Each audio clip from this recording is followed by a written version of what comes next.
એક પરિમાણમાં અથડામણો, એમાં જ આપણે એક પરિમાણમાં જે સ્થિતિસ્થાપક અથડામણ અને અસ્થિતિસ્થાપક અથડામણ થાય છે એ વિશે ચર્ચા કરીએ.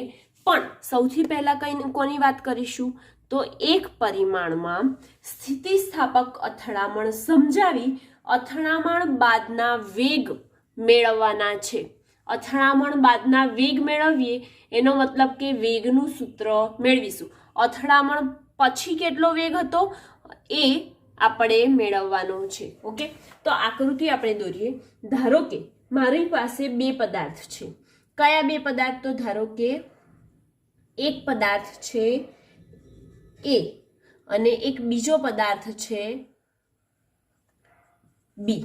હવે આ બે જે પદાર્થ છે એમાં આનું દળ ધારો કે હું m1 ધારી લઉં અને બીજાનું દળ કેટલું ધારું? m2. હવે શરૂઆતની સ્થિતિમાં છે તો શરૂઆતમાં તેમનો વેગ ધારો કે આ પદાર્થનો વેગ u1 છે તો આ પદાર્થનો વેગ શું ધારી લઉં? u2. શેના પહેલા? અથડામણ પહેલાની વાત કરીએ છીએ, બરાબર? તો તમે લખી શકો કે અથડામણ પહેલા, અથવા તો એવું પણ લખી શકાય કે સંઘાત પહેલા. ઓકે, હવે એવી જ રીતે સંઘાત પછી પણ કંઈક હશે તો સંઘાત પછી જ આપણે અથડામણ જે થાય એનો વેગનું સૂત્ર બી મેળવવાનું છે. હું હમણાં જ બોલી ગઈ. તો એમાં શું કરીશું? આ બંને પદાર્થો તો હશે જ ને. તો આ બે પદાર્થો ધારો કે એક એ છે, એક એ પદાર્થ છે અને બીજો કયો છે? બી છે, બરાબર? આ બી અને આ એ. હવે એનું દળ ચેન્જ થાય. શું અથડાઈ જાય કોઈ વસ્તુ પછી એના પછી એનું દળ ચેન્જ થાય? ના, એના દળમાં કોઈ ફરક પડતો નથી. તમે સ્પ્રિંગને અથવા તો કોઈ બોલપેન છે તમારી પાસે, એને નીચે ફેંકો, અથડાય પછી એનો વેગ શું કહેવાય, વજન ઓછું થાય? ના, એના વજનમાં કોઈ ફેરફાર આવતો નથી. માટે જે દળ છે એના એ જ લખ્યા. પરંતુ આપણે જેવું ફેંક્યું એની સ્પીડમાં શું થયો? વધારો. વધારો એટલે કે એની અંતિમ સ્પીડ અને પ્રારંભિક, અંતિમ અને પ્રારંભિક બંને વેગ હશે. તો આ જગ્યાએ પ્રારંભિક વેગ હતો જ્યારે સંઘાત પહેલા હતું ત્યારે. આ જગ્યાએ કયો વેગ આવશે? અંતિમ વેગ આવશે. તો ધારો કે આનો અંતિમ વેગ v1 છે અને આનો અંતિમ વેગ કેટલો છે? v2. અને આ પરિસ્થિતિ કઈ લીધી? તો આ પરિસ્થિતિ આપણે લીધી છે સંઘાત પછીની. ઓકે, હવે આપણે આકૃતિની ચર્ચા કરી લઈએ. જો તમને લખવું હોય તો હું બોલું એમ લખતા જશો. આકૃતિમાં દર્શાવ્યા મુજબ ધારો કે m1 અને m2 દળના બે પદાર્થો છે. આ m1 દળના પદાર્થનો વેગ શરૂઆતમાં એટલે કે સંઘાત પહેલાનો વેગ u1 છે, જ્યારે m2 દળના પદાર્થનો વેગ u2 છે, બરાબર? હવે તેવી જ રીતે તે જ દિશામાં ગતિ કરે છે. કઈ દિશામાં? x દિશામાં ગતિ કરે છે. ત્યારે બીજા પદાર્થ સાથે સંઘાત કરે. શું? બીજા પદાર્થ સાથે આ એ પદાર્થ છે એ બી પદાર્થ સાથે સંઘાત કરે ત્યારે તે પદાર્થના દળો અનુક્રમે m1 અને m2 છે, જ્યારે એ સંઘાત પછી તેમનો વેગ v1 અને v2 થાય છે. ક્યારે? સંઘાત પછી. અને તે પણ કઈ દિશામાં? તો આ વેગ x દિશામાં છે, એટલે કે તેમની ઝડપ એ ગતિ ક્યાં કરે છે? x દિશામાં ગતિ કરે છે, બરાબર? હવે આપણે વેગમાન સંરક્ષણનો નિયમ ભણી ગયા છે. વેગમાન સંરક્ષણનો નિયમ શું હતો? કે તેનું પ્રારંભિક વેગમાન બરાબર તેનું શું થાય? અંતિમ વેગમાન. તો આના ઉપરથી જ આપણે લખી શકીએ કે પ્રારંભિક વેગમાન એટલે કે જે સંઘાત પહેલાનું વેગમાન અને સંઘાત પછીનું વેગમાન, આ બંને વેગમાન કેવા થશે? છેલ્લે જ્યારે સાબિત કરીએ ત્યારે સરખા થશે. માટે આપણે ડાયરેક્ટ લખી શકીએ m1 સંઘાત પહેલા બરાબર સંઘાત પછીનું વેગમાન. તો m1 u1 વત્તા m2 u2 બરાબર શું થશે? m1 v1 plus m2 v2. આવું થશે કે નહીં? હા. તો સંઘાત પહેલાનું અને આ સંઘાત પછીનું વેગમાન લખ્યું. આને હું સમીકરણ નંબર ધારો કે 1 આપી દઉં. હવે આગળ જઈએ તો જે m1 વાળા પદ છે એને એક સાઈડ લઈ લઈએ અને m2 વાળા પદ છે એને એક સાઈડ લઈ લઈએ, બરાબર. તો શું થઈ જશે? m1u1 માઇનસ m1v1 બરાબર m2v2, આમ સાઈડ જશે તો માઇનસની સાઈન m2u2. આ તો આવડવું જ જોઈએ હવે, માઇનસ ને પ્લસ. ઓકે, તો આને જો સમીકરણ નંબર 2 આપવો હોય તો આપી શકો, ના આપવો હોય તો એના પછી નેક્સ્ટમાં આપીશું. હવે આમાંથી m1 કોમન નીકળે છે કે નથી નીકળતા? હા, કોમન નીકળે છે, માટે આપણે લખી શકીએ m1 common u1 minus v1 અને અહીંયા શું કોમન છે? m2 કોમન છે, માટે v2 માઇનસ u2. આ સમીકરણ નંબર 2, બરાબર. હવે આ સ્થિતિસ્થાપક સંઘાત છે. શેની વાત કરીએ છીએ? સ્થિતિસ્થાપક. તો સ્થિતિસ્થાપક સંઘાત હોવાથી તેમની ગતિ ઉર્જાનું પણ શું થશે? સંરક્ષણ થશે, બરાબર. તો તેમની ગતિ ઉર્જાનું સંરક્ષણ થાય તો આપણે ગતિ ઉર્જા મુજબ લખવું હોય તો કેવી રીતે લખી શકીએ? આના માટે 1/2 પહેલા માટે, હા, આ જે પદાર્થ એ છે એના માટે તો 1/2 m1u1 square plus 1/2 m2u2 square થાય, બરાબર. આ બંનેનું પતી ગયું. હવે સામેવાળાનું, કેમ કે સંરક્ષણ થાય છે તો અંતિમ અને પ્રારંભિક બંને કેવા આવે? સરખા આવે. જેવી રીતે વેગમાન સરખા આવે એવી જ રીતે સંઘાત પહેલા અને સંઘાત પછી અંતિમ ને પ્રારંભિક સમાન આવે. તો હવે આના માટે 1/2 m1v1 square plus 1/2 m2v2 square, બરાબર. હવે આ જે મેં સમીકરણ લખ્યું આમાંથી હું 1/2 કોમન નીકળે છે તો એ કાઢી દઉં, આમાંથી 1/2 કોમન નીકળે તો એ કાઢી દઉં. તો સામસામેથી 1/2 શું થઈ જાય? કેન્સલ થાય કે ના થાય? જો હું બતાવું અહીંયા લખીને, 1/2 કોમન, બચ્યું શું કાઉન્સમાં? તો બચ્યું અહીંયા m1u1 square plus m2u2 square equal to 1/2 common m1v1 square plus 1/2 તો કોમન કાઢ્યું m2v2 સ્ક્વેર. હવે 1/2 સામસામેથી કેન્સલ થઈ ગયા. હવે જેમ આ ઉપરવાળામાં આપણે m1 વાળા પદ એક સાઈડ લીધા હતા એ અને m2 વાળા પદ એક સાઈડ લીધા હતા એવું કરીએ તો શું થશે? હવે હું ડાયરેક્ટ m1u1 સ્ક્વેર અને m1v1 સ્ક્વેર એ બંનેમાંથી કોમન શું નીકળશે? m1 કોમન નીકળશે. તો m1 કોમન નીકળ્યા. આવ્યું શું? u1 સ્ક્વેર આ બાજુ આવે m1v1 સ્ક્વેર તો શું થઈ જાય? પ્લસનું માઇનસ થાય, માટે m1 કોમન u1 સ્ક્વેર એમનો એમ આ સાઈડથી આવ્યું માટે શેની નિશાની આવશે?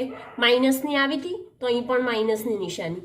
v1 square is equal to અહીંયાથી m2 કોમન કાઢીશું આ બેમાંથી તો m2 કોમન અને અહીંયા શું આવશે? v2 સ્ક્વેર ઓલરેડી છે તો v2 સ્ક્વેર લખી કાઢીએ અને જગ્યા કોની ચેન્જ કરીએ છીએ? u2 ની. u2 ને આપણે ક્યાં બાજુ લાવીએ છીએ? જમણી બાજુ. એટલે જમણી બાજુ લાવીએ તો એની નિશાની ચેન્જ થઈ, માટે માઇનસ u2 સ્ક્વેર. જો અહીંયા જેવું આવી ગયું કે ના આવ્યું?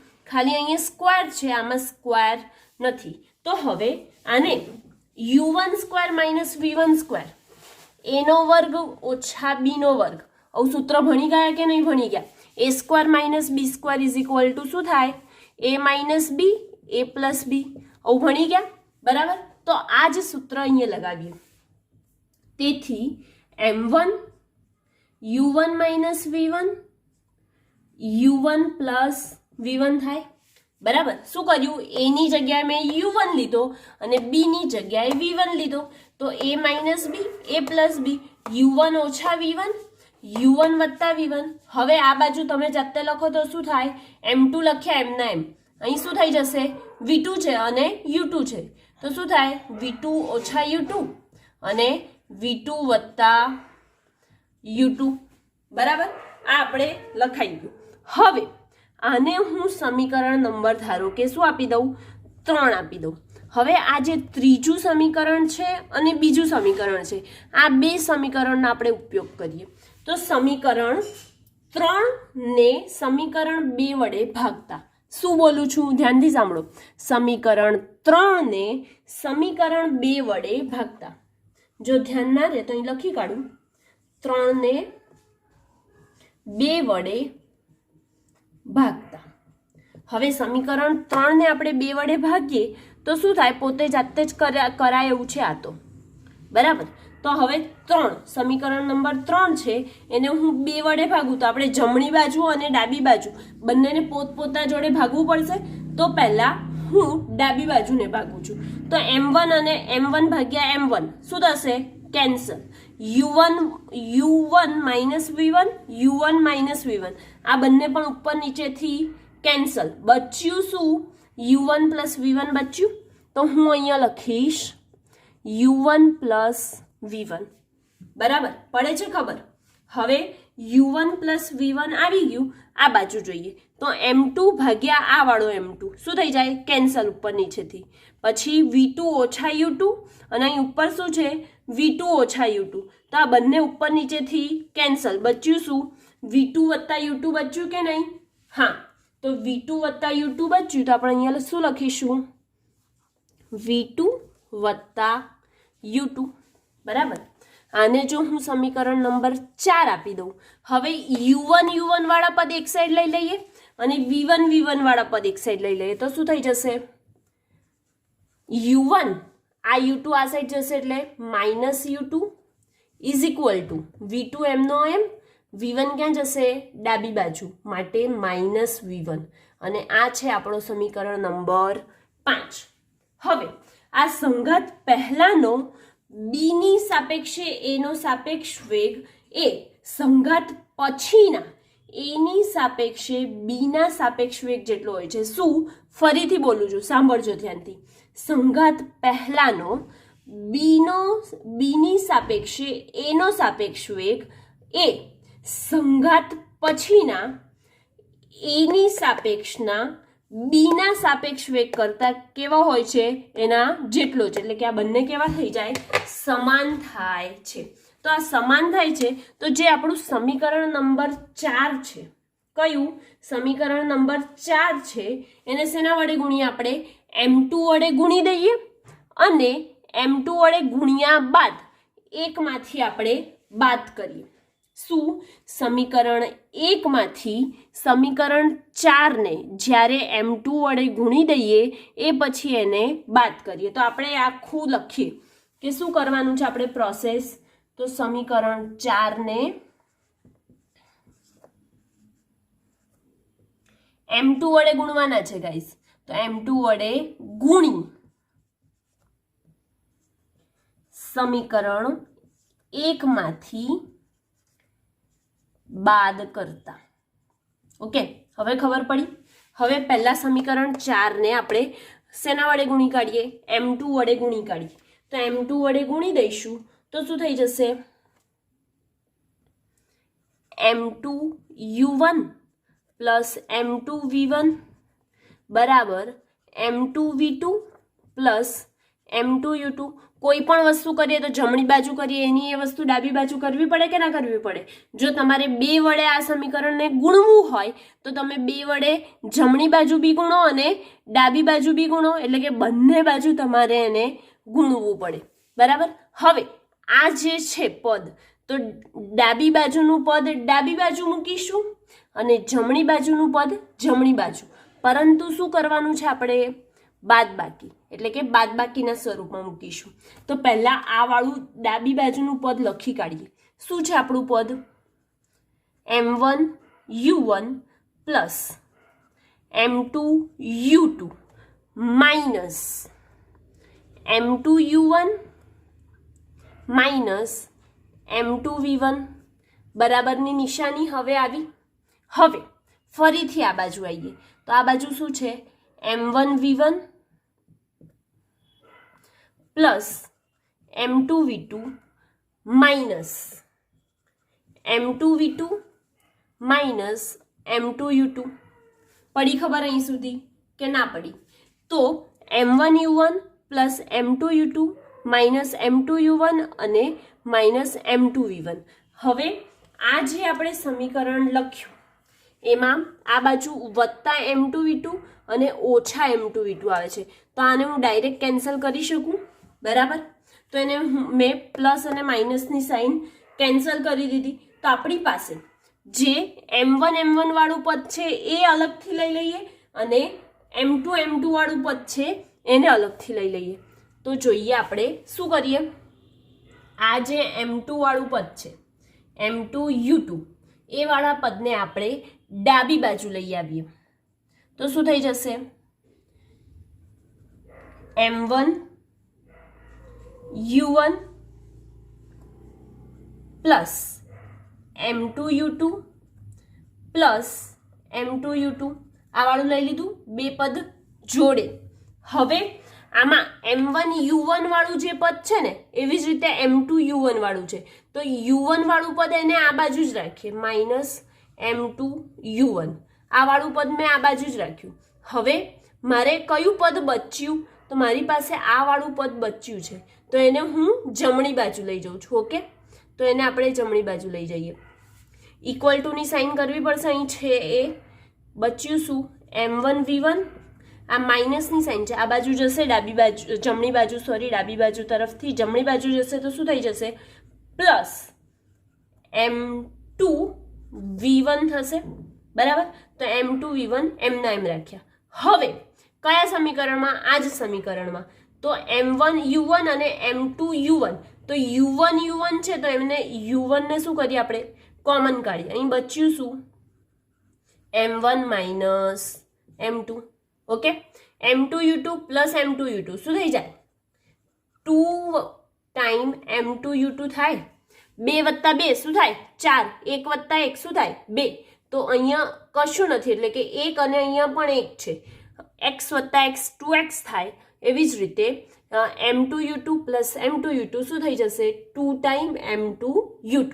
હવે બરાબરની નિશાની છે એને આપણે એમના એમ મૂકી અને અહીંયાથી શું કોમન નીકળે છે v1. તેથી v1 બરાબર શું થઈ જશે સોરી v1 કોમન કાઢ્યું v1 શું થઈ ગયું v1 into m1 plus m2 થયું. ઓકે, હવે આપણે શોધવાનું શું છે એક પરિમાણમાં જે અથડામણ થઈ જાય એનામાં અથડામણ થયા પછીનો પદાર્થનો વેગ. અથડામણ થયા પછી પદાર્થનો વેગ કયો આવ્યો v1 આવ્યો એટલે કે આપણે ઇન શોર્ટ v1 શોધવાનું છે. તો હવે v1 શોધવાનું છે તો m1 m2 ના ગુણ્યામાં છે તો સામે જાય તો શેમાં જશે ભાગાકારમાં જશે. તો આપણે જોઈએ શું થશે ભાગાકારમાં.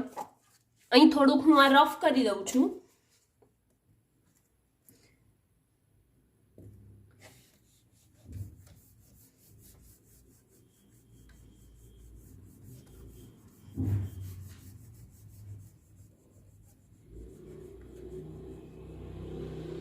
ઓકે ગાઈસ, હવે જુઓ કે u1 m1 minus m2 plus 2m2u2 બરાબર v1 ગુણ્યા m1 વત્તા m2 આવ્યું છે. હવે v1 ને આપણે કરતા બનાવી દઈએ આ જગ્યા પર. તેથી v1 બરાબર શું થઈ જશે આ છેદમાં આવશે ગુણાકારમાં છે તો છેદમાં આવે તો શું થઈ જશે m1 ઓછા m2 છેદમાં m1 વત્તા m2 ગુણ્યા અહીંયા u1 છે કે નથી છે માટે u1 plus 2 time m2u2 upon આ ક્યાં આવશે છેદમાં આવશે પહેલાના તો એને છેદમાં લઈએ તો m1 પ્લસ m2 થાય. ઓકે, તો આપણો જવાબ શું આવ્યો v1 બરાબર m1 ઓછા m2 છેદમાં m1 વત્તા m2 ગુણ્યા u1 વત્તા 2m2 upon m1 plus m2 into u2 આવ્યું. ઓકે, આ જ વસ્તુ જો આપણે v2 શોધવું છે શું શોધવું છે આપણે v2 શોધવું છે. બરાબર, તો v2 શોધવું છે એના માટે આપણે સેમ આ જ પ્રોસેસ કરવાની હોય છે. પરંતુ જે આપણે સમીકરણ 4 ને m2 વડે ગુણ્યું શેના વડે ગુણ્યું m2 વડે એની જગ્યાએ આપણે શેના વડે ગુણીશું m1 વડે જો ગુણીશું તો આપણને શું મળી જશે v2 મળી જશે. પડી ખબર? શું ફરીથી જો આપણને v2 મેળવવું હોય જેવી રીતે v1 મેળવ્યું એવી જ રીતે જો આપણને v2 મેળવવું હોય તો શું કરવાનું V2 મેળવવા માટે સમીકરણ 4 ને શેના વડે M2 વડે ગુણ્યું તો એના વિરુદ્ધ M1 વડે ગુણી સમીકરણ 1 માં ત્યાં શું કર્યું હતું બાદ કર્યું હતું અહીં શું કરીશું ઉમેરતા ઓકે હવે આ પ્રોસેસ આખી ને આખી જો તમે આવી રીતે કરશો તેને ખાલી ઉમેરવાના છે એ પ્રમાણે કરશો તો આપણો જવાબ શું આવશે V2 બરાબર એક્ઝેક્ટલી આ જે છે એનું ઓપોઝિટ આવશે V2 અહીંયા M1 M2 છે ઓકે M1 M2 છે એની જગ્યાએ શું થઈ જશે M2 ઓછા M1 છેદમાં M1 પ્લસ M2 થશે બરાબર એ છેદ તો એક સરખો જ રહેવાનો છે ગુણ્યા અહીંયા શું હતું U1 હતું એની જગ્યાએ અહીં શું થઈ જશે U2 બરાબર આપણને એક સૂત્ર જો તારવતા આવડી જશે તો બીજું સૂત્ર ઓટોમેટિક આવી જશે હવે 2 તો એમનો એમ M2 છે M2 ની જગ્યાએ તમે શું લખશો M1 છેદ તો બંને M1 પ્લસ M2 કર કે M2 પ્લસ M1 કરો સરખું આવે બરાબર અને U2 છે U2 ની જગ્યાએ શું લખીશું U1 લખીશું બરાબર તો આપણને જો V2 મેળવવું હોય તો આ સમીકરણ મળે બરાબર તો આને હું જો સમીકરણ નંબર 6 આપી દઉં તો સમીકરણ નંબર 6 અને સમીકરણ નંબર 7 આમ M1 અને M2 તથા U1 અને U2 પરસ્પર બદલીને પણ મેળવી શકાય છે આ બંનેમાં મેં શું કર્યું ડાયરેક્ટ M1 M2 હતું તો M2 અને M1 કરી દીધું U1 હતું તો U2 કરી દીધું M2 U2 હતું તો શું કર્યું મેં M1 અહીંયા U1 અને M1 વત્તા M2 એમનું એમ હતું આપણે એમને ડાયરેક્ટલી બદલીને પણ કરી શકીએ છીએ અને જો પૂરી મેથડથી કરવું હોય તો આ વસ્તુનો ઉપયોગ કરી અને આ સૂત્ર આપણે તારવી શકીએ છીએ ઓકે આમ એક પરિમાણમાં જે અથડામણો છે એમાં સ્થિતિસ્થાપક અથડામણ અહીંયા કમ્પ્લીટ થાય છે